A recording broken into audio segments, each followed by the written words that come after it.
Man, what another beautiful day out in New York City. The sun is shining, the city looks beautiful. Man, New York's a shit. Man, days like these can't get better. Whoa, wait a second. What's going on there? What the hell could that be? No, no. It's right there. Look closer. Closer. It's beautiful. I've trained my whole life for this.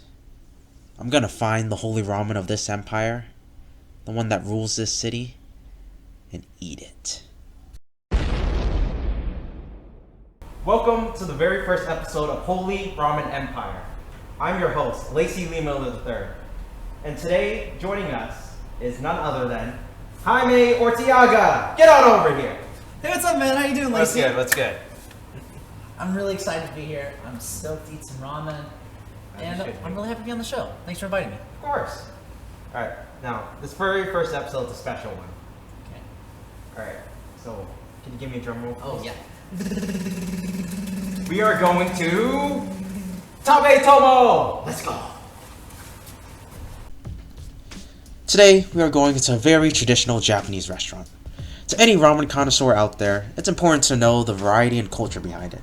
That's why I wish to start off the series with none other than Sukimen, a close cousin to ramen. Some people consider it to be superior, but ramen has a unique flair that can never be extinguished. To understand ramen, we must understand its enemies. At long last, we are here, Tabe Tomo.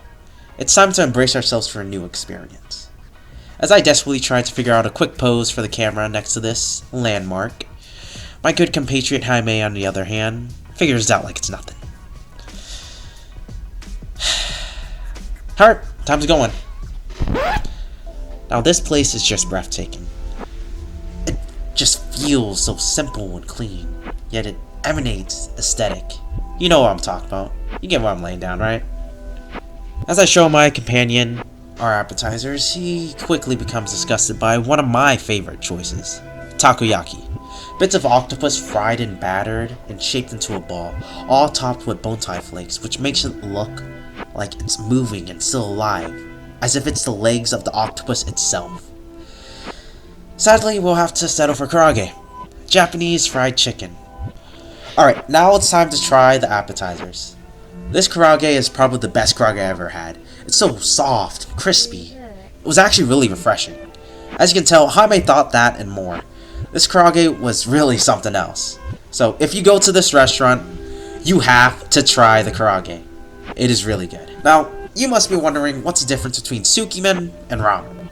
The only difference is that you have to dip your noodles into the broth. The broth is actually very thick, so each time you dip your noodles, the broth sticks to it, allowing the flavor to carry over and be impactful to your taste buds. At last, our food has arrived and it looks so glorious. I'm actually very excited to eat this and share this experience with you. Just look at this food for a second. How can it not just get at your taste buds and just make them salivate? On the spot, being as starved as I was, I gave it a 10 out of 10. But after earnestly reflecting on it, I realized something. There's such a thing as too thick. And I mean it with multiple C's, okay? So it's more like an 8 out of 10 for me, because it was just so thick with the broth. Jaime was as starved as I was. He gave it a 9 out of 10. I think he wanted to go against me in the moment since I said 10 out of 10, but hey, whatever. He did mention that there was too much garlic, which I didn't really think about much. I grew up with a lot of garlic and ginger in foods I ate, so I'm really used to intensity. However, if you're not, then be warned. After his hunger passed, and we talked about it a bit more, he could think clearly and he gave it a 7 out of 10. Which, I can see. We both agreed that the best part of the meal was the karaage. That really took us by surprise. It was really good, and since he was my guest, I allowed him to have the final piece. Goddamn lucky son of a gun!